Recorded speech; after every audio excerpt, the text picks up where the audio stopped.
Greetings everyone, my name is KS Deepak and I welcome you all in the Shield IAS episode of the Hindus News Analysis. So चलिए देखते हैं कौन से articles है that we are going to explain today.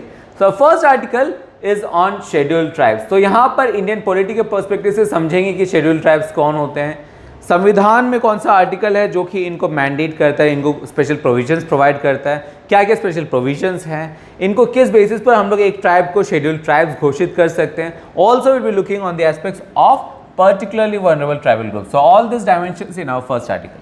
The second article is related to India-China boundary disputes. So यहाँ पर समझने की कोशिश करेंगे इंडिया और चाइना के बाउंड्री डिस्प्यूट्स क्यों हैं, उसमें क्या क्या इंटरप्रिटेशंस हैं, इंडिया कौन से बाउंड्री को हम लोग इंटरनेशनल बाउंड्री मानते हैं, चाइना किसको मानता है, उसमें क्या क्या है point of contentions, all this aspects in our second article.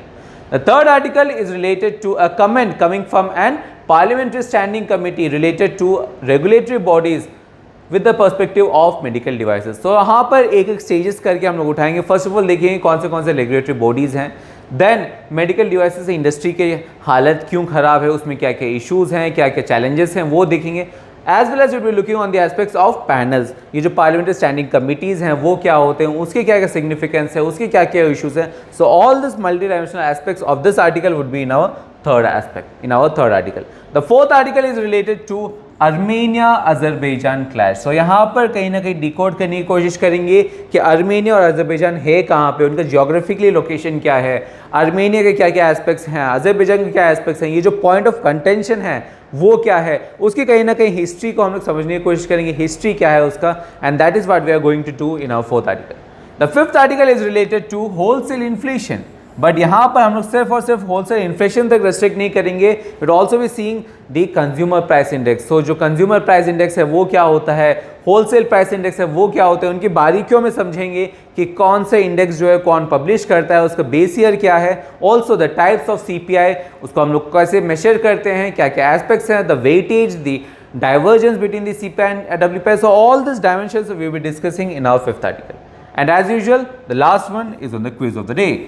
So let's start with the first one which is on scheduled tribes. अब जैसे मैंने कहा यहाँ पर हम लोग पॉलिटी के पर्सपेक्टिव से समझने की कोशिश करेंगे कि scheduled tribes से क्या क्या रिलेटेड इश्यूज हैं. So let's start. The first aspect is the article.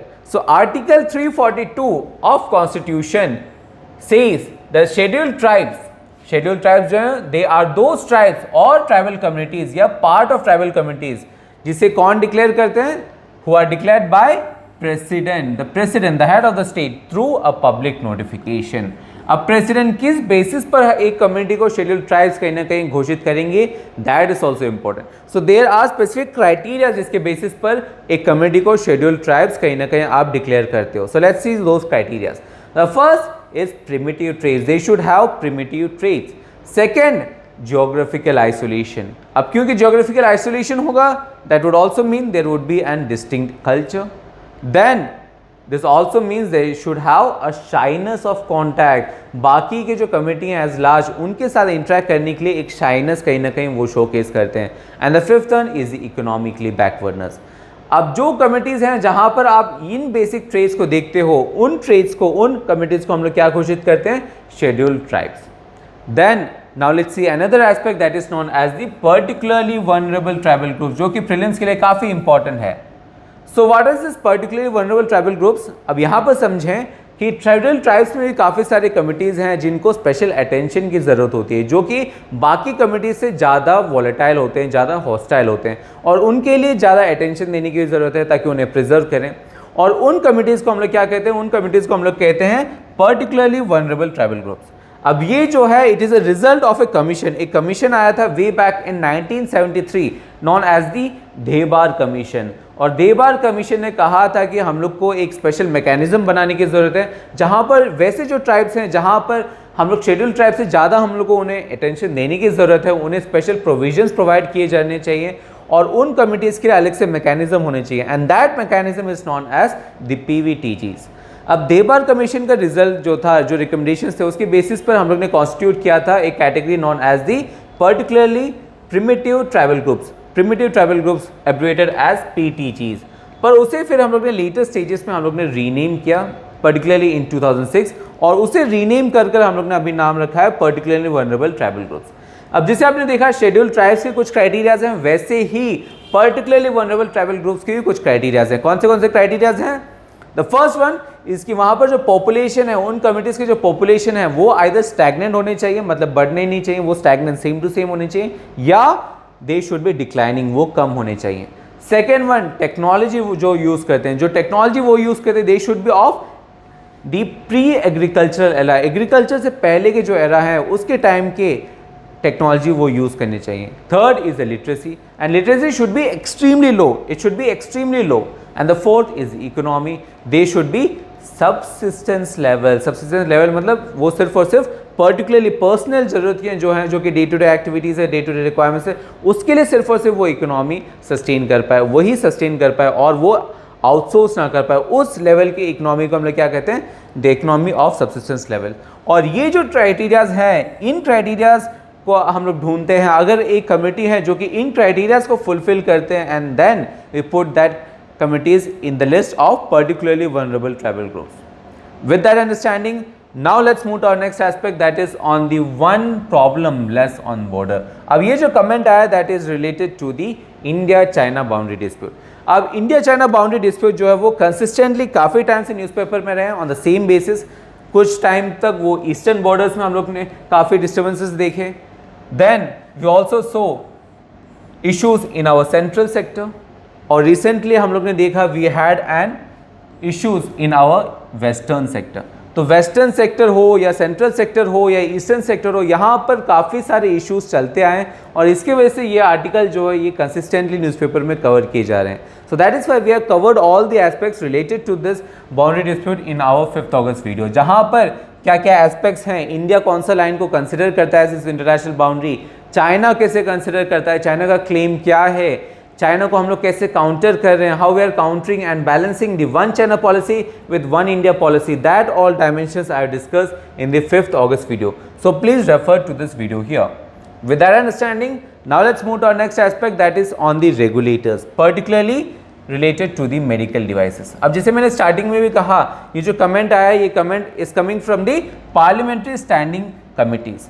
तो बेसिक समझने की कोशिश करते हैं starting with this parliamentary standing committees. Parliamentary standing committees होते क्या हैं, and the basics of parliamentary standing committees और other committees that are there in the parliament, that are discuss in the 9 अगस्त वीडियो, जहां पर पार्लियामेंट्री कमिटीज कौन से तरीके के होते हैं, एडहॉक कमिटीज कौन से होते हैं, स्टैंडिंग कमिटीज कौन से होते हैं, उसमें डिपार्टमेंटल स्टैंडिंग कमिटीज क्या सिग्निफिकेंस होते हैं, डिपार्टमेंटल स्टैंडिंग कमिटीज कितने होते हैं, उसके क्या सिग्निफिकेंस है, फाइनेंशियल कमिटीज कौन से होते हैं, इसके क्या क्या सिग्निफिकेंस हैं, all those dimensions as well as the significance of these committees, the challenges of these committees, the way forward of these committees. So all these dimensions I have discussed in our 9th August video. So please refer to the video here.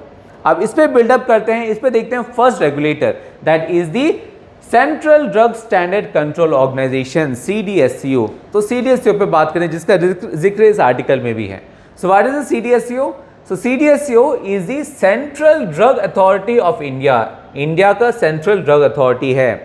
And ये किसके under काम करता है? It works under the ministry of health and family welfare, इस ministry के अंदर काम करता है। अब इसका बेसिक काम क्या है? Basic work is that it is responsible for approving licences for certain categories of drugs. So कुछ कैटेगरीज के जो ड्रग्स हैं उसको लाइसेंसिंग प्रोवाइड करने का जो मैंडेट है, जो बेसिक मैंडेट है, that is of CDSCO and its headquarter is in new Delhi. And जैसे मैंने कहा CDSCO is under the ministry of health and family welfare, पर इसे हेड कौन करता है?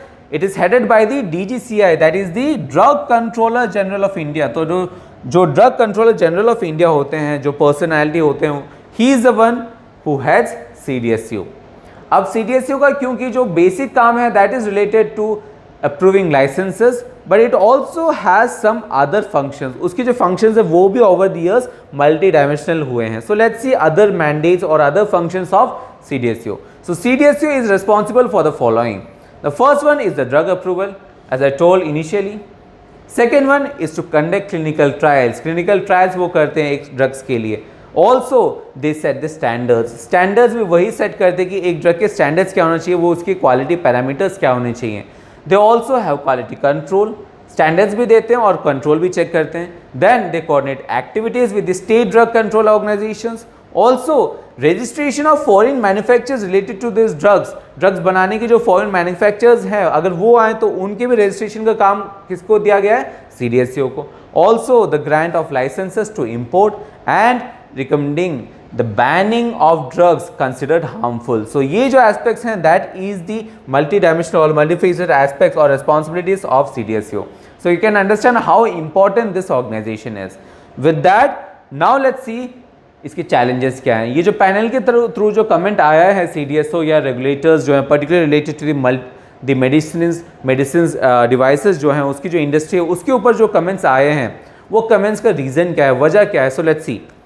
So that reason is a challenges, कुछ चैलेंजेस हैं जो कि मेडिकल डिवाइस इंडस्ट्री जो हैं पर्टिकुलर इंडिया में वो फेस करते हैं। सो कौन से चैलेंजेस है? The first challenge is the low penetration. What do mean by low penetration? मतलब वो घर तक नहीं पहुंच रहा है, हर घर तक नहीं पहुंच रहा है।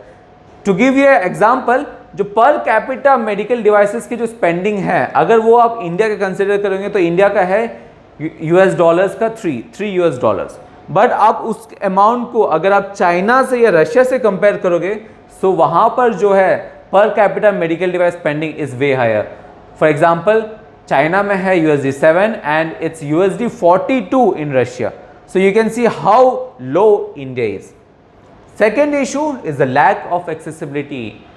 Lack of accessibility that means rural areas में जो लोग हैं या semi rural areas में जो लोग हैं उन तक कहीं ना कहीं घर तक ये जो devices हैं वो पहुंच नहीं पा रहे हैं, वो इन devices को खरीद नहीं पा रहे हैं। Then next is the इनएडिक्वेट regulatory systems. इनएडिक्वेट regulatory systems क्यों? क्योंकि जो ग्लोबल स्टैंडर्ड्स हैं और जो इंडियन स्टैंडर्ड्स हैं इनके बीच में एक मिसमैच है और इस मिसमैच के कारण आपकी जो lack of quality testing infrastructure है, टेस्टिंग करने की इंफ्रास्ट्रक्चर जो उसके कैपेबिलिटीज़ भी कम है और वहाँ पर आप इंफ्रास्ट्रक्चर डेवलप भी नहीं कर पा रहे because of this mismanagement, misalignment between the global standards and the Indian standards.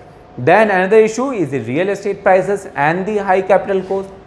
अब ये जो reason है because of which कि there is a lack of accessibility and low penetration, ये reason क्या है? क्योंकि कोई भी जो इंडस्ट्रियलिस्ट हैं या जो भी है बिजनेस पर्सन वो कहीं ना कहीं इंडस्ट्रीज लगा नहीं पा रहे। Why? Because they need a high capital cost. एक कैपिटल कॉस्ट जो है जो आपको इंफ्रास्ट्रक्चर डेवलप करने में लगते हैं दैट इज क्वाइट हाई और इसके वजह से there is a lack of accessibility and low penetration.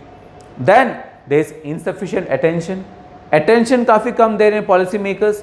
अब पॉलिसी मेकर अटेंशन कम दे रहे हैं that means there is a lack of comprehensive policy की कमी है जिसकी वजह से पॉलिसी मेकर्स अच्छे से अटेंशन नहीं दे पा रहे हैं एंड इन वजह के कारण there is this lack of innovation and customization.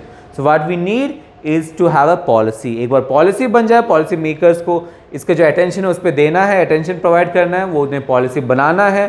Policy बनाओगे आप, इनिशिएटिव्स प्रोवाइड करोगे, आप रेफरेंसेस प्रोवाइड करोगे, आप बेनिफिट्स प्रोवाइड करोगे, then the entrepreneurship would be thriving. Entrepreneurs जो हैं वो थ्राइव करेंगे, वो इंडस्ट्री में आएंगे, वो इनोवेशन लाएंगे। अब जब इनोवेशन लाएंगे that will lead to cost effectiveness लाएंगे और कॉस्ट इफेक्टिवनेस एक बार आ जाए that will lead to affordability. एक बार अफोर्डेबिलिटी आ जाए that will lead to penetration, हर घर तक पहुंचेगा। So that is the way forward. With that now let's see our next aspect that is on the Armenia Azerbaijan clash. अब ये जो क्लैश है, ये जो टेंशंस कहें, that has been going for quite a long time and that is why we have covered it in our yesterday's video। कल के video में I have discussed कि क्या क्या एस्पेक्ट्स हैं, आर्मेनिया कहाँ पर है, अज़रबैजान कहाँ पर है, ये जो पॉइंट ऑफ कंटेंशन है वो क्या है, किसके वजह से इन दोनों के बीच में झड़क है और इसके बैकग्राउंड जो है उसको भी समझने की कोशिश करेंगे। So that all aspects I have already discussed in our 14 September video. So please refer to the video here to have an understanding of this tension. But again let me warn you, ये जो tensions हैं, ये जो conflicts हैं, conflicts as such UPSC में पूछे नहीं जाते हैं, बट द बेसिक एस्पेक्ट की कहाँ पर लोकेटेड है, कौन से लोकेशंस है, रशिया, जॉर्जिया, टर्की, ईरान, तो इनके जो लोकेशंस है that is something that you should understand and that I discussed in the 14 September video. So please refer to the video here. With that, now let's see our fifth article which is on the wholesale inflation. अब जो wholesale inflation है वो भी I discuss in our 12 September video, जहाँ पर सिर्फ और सिर्फ होलसेल इन्फ्लेशन में रेस्ट्रिक्ट ना कर I have expanded the dimension, जो होराइजन है दैट आई हैव एक्सपैंडेड कि कंज्यूमर प्राइस इंडेक्स क्या होते हैं, होलसेल प्राइस इंडेक्स क्या होते हैं, इसकी क्या क्या सिग्निफिकेंस होते हैं, इसकी बारीकियों में आया डिस्कस कि कौन से बेस ईयर्स होते हैं, कौन रिलीज़ करता है दोनों को, बेस ईयर कैसे डिफ्रेंशिएट होता है, हर एक इंडेक्स कौन सा अथॉरिटी यूज़ करता है, सीपीआई किसे यूज़ किया जाता है, क्यों यूज़ किया जाता है, क्या है इसकी सिग्निफिकेंस, सीपीआई के कौन से टाइप्स होते हैं, उन टाइप्स को कैसे कैसे बेस ईयर से कैसे डिवाइड कर रहे हैं, कौन से अथॉरिटी हैं जो कि उसे पब्लिश करते हैं, कंपाइल करते हैं, एज वेल एज कि इन्फ्लेशन को एज सच हम लोग कैसे मैनेज करते हैं, कंट्रोल करते हैं. So all this dimensions I discussed in the 12th September video. So please refer to the video here. With that, now let's see the quiz of the day. The first quiz is related to the preamble of the constitution, a very straightforward question, where the second one is related to the free and compulsory education. So these are very straightforward questions. Please try to attempt these questions.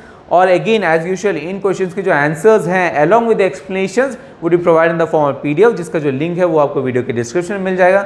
As well as जो PPT जिसके ऊपर हम लोगों ने analysis किया, that also in the form of PDF you would get in our Telegram group. So if you haven't join our Telegram group, please do join. और उसका जो लिंक है that you would get in our videos description. So I hope that today's analysis was beneficial for you guys. With that, work hard, study hard, but most importantly, stay safe. We'll be doing the same for you guys. See you tomorrow.